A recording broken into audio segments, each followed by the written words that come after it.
They are creepy and crawly and quite frankly hard to look at. Once you got them, you got them. Chris Black's family has ranched and farmed in Owyhee County for generations, and he can tell you firsthand the problem he has with these pesky bugs. They're a problem because they eat certain species of plants. Rancher Jerry Hoagland, an Owyhee County commissioner, puts it this way. Just the annoyance of them there, everywhere. Livestock don't really like to be around them.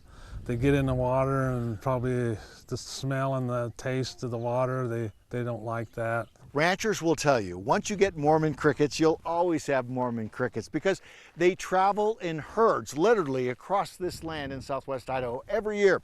The good news is they'll die off at the end of summer. Bad news is they leave eggs behind and they'll be back in the same spot probably again next year. You saw how they went in herds? Yeah. Okay, they move away from noise.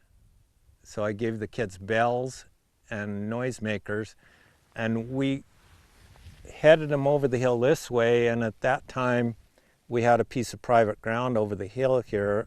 Yes, Chris and his family actually herd the crickets like cattle because, as Chris told me, that's what they do. Jerry Hoagland believes you don't have to look far to see where many of the Mormon crickets are coming from. When it gets on federal land, then that's a whole different story. Hoagland is referring to public land managed by the BLM, and that's where it gets a little complicated. The BLM told me in a lengthy statement that the BLM recognizes that these native insects are important ecologically, but also understands the need to reduce impacts to agricultural and other private lands adjacent to BLM lands. There are also concerns about the sage grouse habitat. As far as the state goes, ranchers and farmers work with the Department of Agriculture. The challenge is with Mormon crickets especially is they really have a negative impact on crops and forage.